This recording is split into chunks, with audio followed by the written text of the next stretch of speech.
La parole est à Madame Emmanuelle Antoine.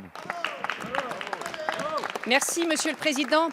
Ma question s'adresse à Madame la ministre de la Santé. Madame la ministre, je souhaite vous alerter sur les grandes difficultés rencontrées par les opticiens dans le cadre du déploiement du dispositif 100% santé. En effet, depuis le 1er janvier 2020, le panier 100% santé en optique est garanti sans reste à charge. Si nous partagions votre volonté de mettre en place un reste à charge zéro sur certains paniers de soins, pour autant votre réforme est l'exemple même d'une réforme très mal préparée, très mal expliquée aux Français et dont la mise en place est tellement compliquée qu'elle aboutit au contraire de l'objectif visé. Les patients ne sont pas mieux remboursés et les opticiens ne sont pas payés. Le gouvernement a tardé à transmettre le nouveau cahier des charges et a très mal communiqué auprès des acteurs de la santé. Si bien que rien n'était prêt au 1er janvier, malgré les efforts des opticiens pour s'adapter à votre réforme. Ainsi, de vraies difficultés administratives entre les opticiens et les mutuelles rendent compliqué le déploiement du dispositif, occasionnant des retards dans les remboursements pour les patients.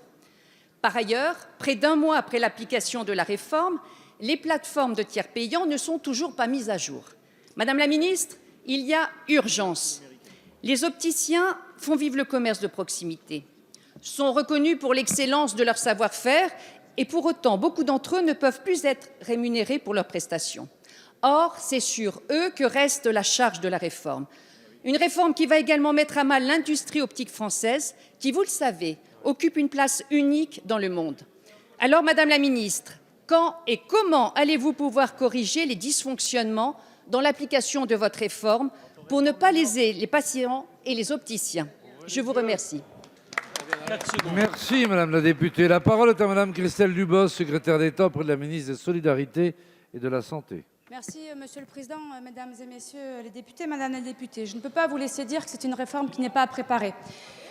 C'est une réforme qui a été travaillée avec l'ensemble des assurantiels et l'ensemble des professionnels de santé et qui a été posée avec un calendrier de façon à ce qu'ils puissent monter en charge progressivement. C'est une réforme qui est majeure, c'est une réforme pour laquelle nous avons adressé à l'ensemble des organisations, qu'il s'agisse des mutuelles ou des organisations professionnelles, les opticiens dentaires ou encore optiques, l'ensemble des circulaires pour qu'ils puissent mettre en effet en application leurs données informatiques, c'est-à-dire leur plateforme numérique. Nous avons travaillé avec eux. J'étais encore jeudi dernier en déplacement pour ce dispositif avec les représentants des opticiens et les représentants des audioprothèses, sur lequel nous avons évoqué ce sujet. Ce sujet a été travaillé et continue à être travaillé par la direction de la Sécurité sociale. Nous avons tout mis en œuvre de notre côté pour que tout soit opérationnel et c'est opérationnel depuis le 1er janvier 2020.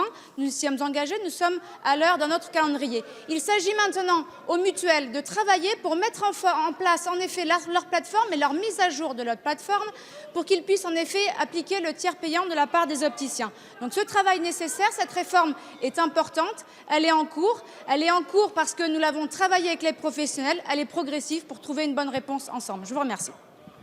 Merci Madame la ministre. Encore 5 secondes. La suppression du reste à charge ajoute une couche de complexité à un système de santé qui aurait besoin d'être repensé dans sa globalité. Merci Madame la députée. La parole